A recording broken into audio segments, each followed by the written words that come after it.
ಗುತ್ತಿಗೆದಾರ ಸಚಿನ್ ಪಾಂಚಾಳ್ ಆತ್ಮಹತ್ಯೆ ಪ್ರಕರಣದ ಹಿನ್ನೆಲೆ ಸಚಿವ ಪ್ರಿಯಾಂಕ್ ಖರ್ಗೆ ಆಪ್ತ ರಾಜು ಕಪನೂರ್ ಸೇರಿ 5 ಬಂಧಿಸಲಾಗಿದೆ.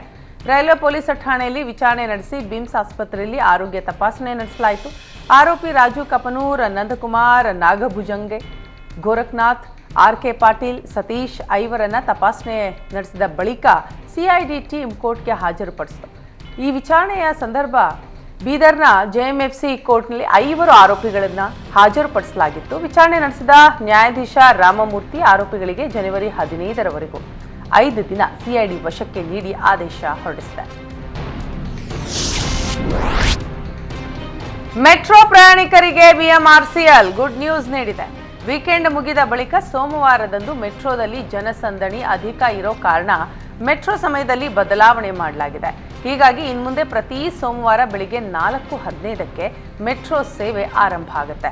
ಜನವರಿ 13 ಸೋಮವಾರದಿಂದ ಹೊಸ ಸಮಯ ಚಾಲ್ತಿಗೆ ಬರಲಿದೆ. ಇಷ್ಟು ದಿನ ಬೆಳಿಗ್ಗೆ 5ಕ್ಕೆ ಆರಂಭ ಆಗ್ತಾ ಇತ್ತು. ಆದರೆ ಪ್ರಯಾಣಿಕರ ಸಂಖ್ಯೆ ಏರಿಕೆ ಆಗ್ತಾ ಇರೋದ್ರಿಂದ ಬೆಳಿಗ್ಗೆ 4:15ಕ್ಕೆ ಮೆಟ್ರೋ ಸಂಚರಿಸಲಿದೆ. ಇನ್ನುಳಿದ ದಿನಗಳಲ್ಲಿ ಯಾವುದೇ ಬದಲಾವಣೆ ಇರೋದಿಲ್ಲ. ಮಂಗಳವಾರದಿಂದ ಭಾನುವಾರದವರೆಗೆ ಬೆಳಿಗ್ಗೆ 5ಕ್ಕೆ ಮೆಟ್ರೋ ಸೇವೆ ಯಥಾಸ್ಥಿತಿಯಲ್ಲಿ ಮುಂದುವರಿಯಲಿದೆ.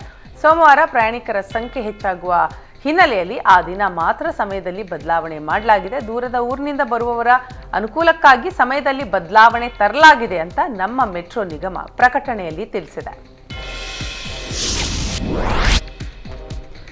ಆಶಾ ಕಾರ್ಯಕರ್ತೆಯರ 4 ದಿನಗಳಿಂದ ನಡೆಸ್ತಾ ಇದ್ದ ಮುಷ್ಕರ ವಾಪಸ್ ಪಡೆಯಲಾಗಿದೆ. ಸಿಎಂ ಜೊತೆಗಿನ ಸಂಧಾನ ಸಭೆಯ ಬಳಿಕ ಫ್ರೀಡಂ ಪಾರ್ಕ್ನಲ್ಲಿ ಪ್ರತಿಭಟನೆ ಕೈಬಿಟ್ಟಿದ್ದಾರೆ.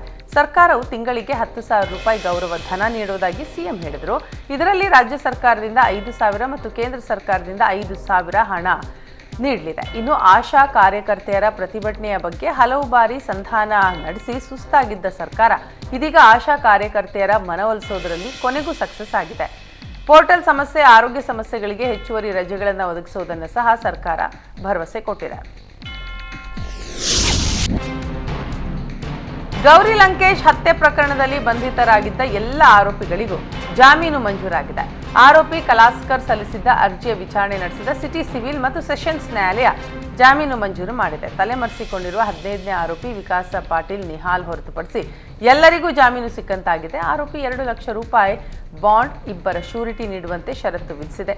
ವಿಚಾರಣಾ ನ್ಯಾಯಾಲಯದ ವಿಚಾರಣೆಗೆ ತಪ್ಪದೇ ಹಾಜರಾಗಬೇಕು ಅಂತ ಕೋರ್ಟ್ ಸೂಚನೆ ಕೊಟ್ಟಿದೆ.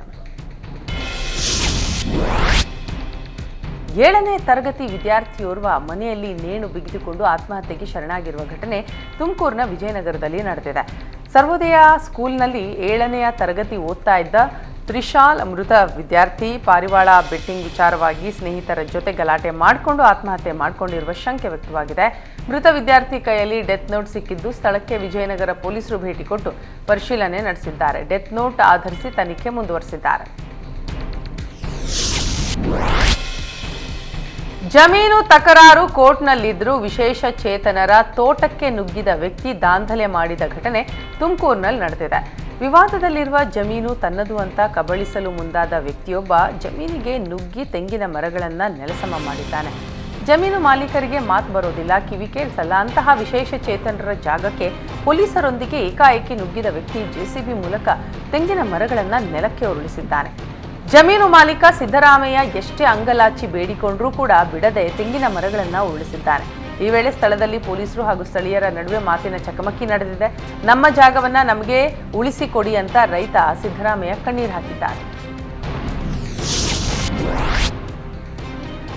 ಜಾಮೀನು ಪಡೆದು ನ್ಯಾಯಾಲಯಕ್ಕೆ ಹಾಜರಾಗದೆ ತಲೆಮರೆಸಿಕೊಂಡಿದ್ದ ಕುಖ್ಯಾತ ರೌಡಿ ಶೀಟರ್ನನ್ನ ಪೊಲೀಸರು ಬಂಧಿಸಿದ್ದಾರೆ. Hanumanthanagara rowdy sheeter Ajith alias Kariya Rajesh ಕೊಲೆ ಯತ್ನ, ಹಲ್ಲೆ, ಸುಲಿಗೆ ಕೇಸ್ಗಳಲ್ಲಿ ಜೈಲು ಪಾಲಾಗಿದ್ದ. ಈ ಪ್ರಕರಣ ಸಂಬಂಧ ಈ ಹಿಂದೆ ಜೈಲಿಗೆ ಹೋಗಿದ್ದ ರಾಜೇಶ್ ಜಾಮೀನು ಪಡೆದು ಜೈಲಿನಿಂದ ಹೊರಬಂದಿದ್ದ. ಜಾಮೀನು ಪಡೆದ ಬಳಿಕ ನ್ಯಾಯಾಲಯಕ್ಕೆ ಹಾಜರಾಗದೆ ತಲೆಮರೆಸಿಕೊಂಡಿದ್ದ. ಹೀಗಾಗಿ ನ್ಯಾಯಾಲಯ ರೌಡಿ ಶೀಟರ್ ಕರಿಯಾ ರಾಜೇಶ್ ವಿರುದ್ಧ NBW ವಾರೆಂಟ್ ಜಾರಿ ಮಾಡಿತ್ತು.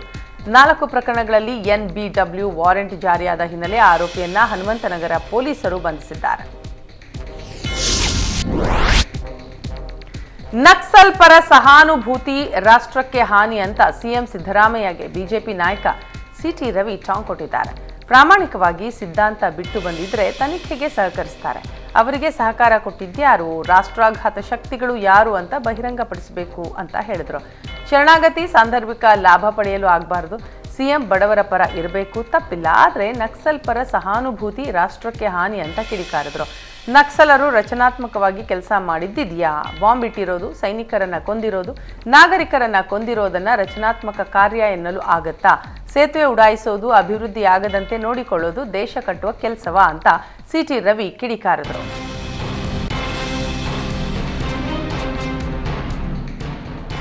ತಾಯಿಯೊಂದಿಗೆ ಜಗಳ ಮಾಡ್ತಾ ಇದ್ದ ತಮ್ಮನಿಗೆ ಅಣ್ಣನೇ ಚಾಕುವಿನಿಂದ ಇರಿದು ಕೊಲೆ ಮಾಡಿರುವ ಘಟನೆ ಕೆಜಿಹಳ್ಳಿಯ ಅನ್ವರ್ ಲೇಔಟ್ನಲ್ಲಿ ನಡೆದಿದೆ. ಅಕ್ರಮ್ ಬೇಗ್ ಅಣ್ಣನಿಂದಲೇ ಕೊಲೆಯಾದ ವ್ಯಕ್ತಿ, ಅಕ್ಬರ್ ಸಹೋದರನನ್ನೇ ಕೊಲೆಗೈದ ಆರೋಪಿ. ತಾಯಿ ಅಮ್ರೀಜ್ ಬೇಗ್ಗೆ 3 ಮಕ್ಕಳಿದ್ದು, ಹಿರಿಯ ಪುತ್ರ ಅಕ್ಬರ್ ಮತ್ತು ಮಗಳು ಬೇರೆ ಕಡೆ ವಾಸ ಇದ್ರು. ಅಮ್ರೀಜ್ ಬೇಗ್ ಚಿಕ್ಕ ಮಗನೊಂದಿಗೆ ಅನ್ವರ್ ಲೇಔಟ್ನಲ್ಲಿ ವಾಸ ಇದ್ರು. ಹಿರಿಯ ಪುತ್ರ ಅಕ್ಬರ್ ತಾಯಿಯನ್ನ ನೋಡಲು ಅನ್ವರ್ ಲೇಔಟ್ನ ನಿವಾಸಕ್ಕೆ ಬಂದಿದ್ದ. ತಾಯಿಯ ಜೊತೆ ವಾಸ ಇದ್ದ ಕಿರಿಯ ಪುತ್ರ ಅಕ್ರಮ್ ಬೇಗ್ ಕುಡಿದು ಬಂದು ಗಲಾಟೆ ಶುರು ಮಾಡಿದ್ದ. ಸಹೋದರನ ಜಗಳದಿಂದ ಬೇಸತ್ತು ಅಕ್ಬರ್ ಅಡುಗೆ ಮನೆಯಲ್ಲಿದ್ದ ಚಾಕು ತಂದು ಹಲ್ಲೆ ಮಾಡಿದ್ದಾನೆ. ಗಾಯಾಳು ಅಕ್ರಮ್ನನ್ನ ಕುಟುಂಬಸ್ಥರು ಆಸ್ಪತ್ರೆಗೆ ಸೇರಿಸಿದ್ದಾರೆ. ಆದರೆ ಚಿಕಿತ್ಸೆ ಫಲಿಸದೆ ಅಕ್ರಮ್ ಮೃತಪಟ್ಟಿದ್ದಾನೆ. ಆರೋಪಿ ಅಕ್ಬರ್ ಬೇಗ್ನನ್ನ ಕೆಜಿಹಳ್ಳಿ ಪೊಲೀಸರು ಬಂಧಿಸಿದ್ದಾರೆ. ಕೊಪ್ಪ ತಾಲೂಕಿನ ಕೆಡಿಪಿ ಸಭೆಯಲ್ಲಿ ಶೃಂಗೇರಿ ಶಾಸಕ ರಾಜೇಗೌಡ ಅಧಿಕಾರಿಗಳಿಗೆ ಹಿಗ್ಗಾಮುಗ್ಗಾ ತರಾಟೆಗೆ ತೆಗೆದುಕೊಂಡ್ರು. ಸಭೆಗೆ ತಡವಾಗಿ ಬಂದ ಅಧಿಕಾರಿಗಳ ಮೇಲೆ ಗರಂ ಆದ್ರು. ತಹಶೀಲ್ದಾರ್ ಇಲ್ಲೇ ಇದ್ದಾರೆ, ಉಳಿದೆಲ್ಲ ಅಧಿಕಾರಿಗಳು ಎಲ್ಲಿದ್ದಾರೆ ಅಂತ ಕೆಂಡಾಮಂಡಲರಾದ್ರು. ಶಾಸಕರು ಕೂಗಾಡ್ತಾ ಇದ್ದಂತೆ ಒಳಗೆ ಬಂದ ಅಧಿಕಾರಿಗಳಿಗೆ ಕ್ಲಾಸ್ ತೆಗೆದುಕೊಂಡಿದ್ದಾರೆ. ಕತ್ತೆ ಕಾಯಕ್ ಬರ್ತೀಯೇನಪ್ಪ ನೀನು, ಕೂತ್ಕೋ ಅಲ್ಲಿ, ಸರ್ಕಾರದ ಸಂಬಳ ತಿನ್ಕೊಂಡು ಹರಟೆ ಮಾಡ್ಕೊಂಡು ಕೂತ್ ಬಿಡ್ತೀರಾ, ನಿಮ್ಗೆ ಏನಾದರೂ ಜ್ಞಾನ ಇದೆಯಾ ಅಂತ ಪ್ರಶ್ನಿಸಿದ್ರು. ಕರ್ನಾಟಕ ರಾಜ್ಯ ಅಕ್ಕ ಮಹಾದೇವಿ ಮಹಿಳಾ ವಿಶ್ವವಿದ್ಯಾಲಯದಿಂದ ಗೌರವ ಡಾಕ್ಟರೇಟ್ ಪದವಿ ಪಡೆದ ಖ್ಯಾತ ನಟಿ ತಾರಾ ಅನುರಾಧಾಗೆ ರಾಜ್ಯಪಾಲರು ಅಭಿನಂದನೆ ಸಲ್ಲಿಸಿದ್ದಾರೆ. ರಾಜ್ಯಪಾಲ ಥಾವರ್ಚಂದ್ ಗೆಹ್ಲೋಟ್ ಭೇಟಿಯಾದ ನಟಿ ರಾಧಾಗೆ ರಾಜ್ಯಪಾಲರು ಅಭಿನಂದನೆ ಸಲ್ಲಿಸಿದರು. ರೇಣುಕಾಸ್ವಾಮಿ ಹತ್ಯೆ ಪ್ರಕರಣದ ವಿಚಾರಣೆ ಮುಂದುವರೆದಿದ್ದು 57 ಸಿಸಿಎಚ್ ನ್ಯಾಯಾಲಯಕ್ಕೆ ಪ್ರಕರಣದ ಎಲ್ಲ 17 ಆರೋಪಿಗಳು ಹಾಜರಾಗಿದ್ದರು. A1 ಆರೋಪಿ ಪವಿತ್ರ ಗೌಡ ಕೂಡ ಕೋರ್ಟ್ ಮುಂದೆ ಹಾಜರಾಗಿ ಹೊರ ರಾಜ್ಯಕ್ಕೆ ತೆರಳಲು ಅರ್ಜಿ ಸಲ್ಲಿಸಿದರು. ವ್ಯವಹಾರ ಸಂಬಂಧ ಮತ್ತು ದೇವಾಲಯಕ್ಕೆ ತೆರಳುವ ಕಾರಣ ನೀಡಿ ಹೊರ ರಾಜ್ಯಕ್ಕೆ ತೆರಳಲು ಅನುಮತಿ ಕೋರಿದರು. ರೆಡ್ ಕಾರ್ಪೆಟ್ ಶೋರೂಮ್ಗೆ ರಾ ಮೆಟೀರಿಯಲ್ ತರಲು ಪವಿತ್ರ ಅವಕಾಶ ಕೋರಿದ್ದಳು. ಪವಿತ್ರ ಮನವಿಗೆ ಸಮ್ಮತಿಸಿದ ಕೋರ್ಟ್ ಹೊರ ರಾಜ್ಯಕ್ಕೆ ತೆರಳಲು 25 ದಿನಗಳ ಕಾಲ ಅವಕಾಶ ನೀಡಿದೆ.